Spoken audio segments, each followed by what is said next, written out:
တိုင်းလမ်းမင်းမြတ်ဒီချိန်ကြီးမလာဘူးလေ ဟုတ်တယ်မင်းသားရေမလည်းစောင့်နေတာ2 နာရီလောက်ဖြစ်နေ တခါလေးပြောမယ်ကျွန်တော်မနေ့ပြန်ရန်ကုန်ဆင်းပြီး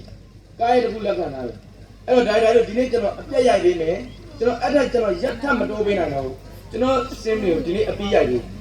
နော် သိပါတယ်မင်းသားရေဟိုပြောရမယ်ဒီမှာကျန်တဲ့ခန်းဆိုလို့ရှိရင်လက်စီကန်းနဲ့ဒီလေးဆက်ဆိုတိတ်မကြတော့ပါခဏလေးနော်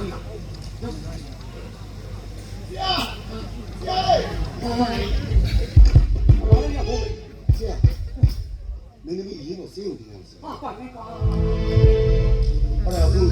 ဘိုးကြီးကနေဝင်သွားပြီဦးတက်ပေါက်လို့လေ အဲ့ဒါပွိုင်ပဲကွာမင်းသားလည်းဒီနေ့ပြည့်တယ်ရတာအဲ့တော့သူ ဝိုင်းနေတော့ ဟမ်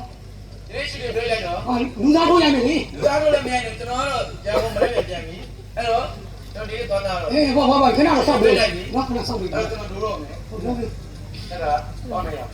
အဲ့ဒါမှကွာရင်ဆရာ အေး ဆရာတို့ကျွန်တော်တခုပဲ ဟဲ့ဘယ်လိုလာလို့လဲအဲ့ဒါမှပရိုဂျူဆာနဲ့ဖတ်ပြီးပွိုင်တယ်အေးပြီးတော့လည်းဒီကောင်ကရိုက်ထားတဲ့ကပ်ပြန်လည်းမပြတ်သေးဘူးဟောငါခုမေးဒီရပြောဘာလို့ဒီကောင်စပြီးရှုပ်တယ်တော့ကွာကောင်မလေးပြောကွာဆိုတော့ အားဆရာပိုးကြောင်လိုက်ရမလား ဘာမဟုတ်ပါဘူးကွာကောင်မလေးပြောနေတာလေဒါပြီးတော့ကွာသူ့မိတ်ဆက်ကလေကွာသူ့နာမည်ကဂျန်ကင်ဆိုလားဂျန်ရင်ဆိုလား โอ้ကျွန်တော်သိရောသိ အေးအဲ့ဒီကောင်မလေးရဲ့ကိုလုံးကိုပေါ့ဆက်ကမင်းသမီးကိုလုံးကိုပေါ့နေတယ် ပေါက်ဆက်တော့မိုက် ဘယ်လိုကိုလုံးကိုပေါ့ကိုပြောတာကွာ အေးလေအဲ့ အဲ့ တော့ တော့အဲ့မင်းသမီးကိုအဲ့ကောင်မလေးကိုကြွားထဲမှာလိုက်ရှာပြီကွာ ဆရာဖြစ်ပါမလား အဖြစ်အောင်လုပ်ရမှာပေါ့ကွာဖြစ်ကိုဖြစ်ရမယ်ကွာ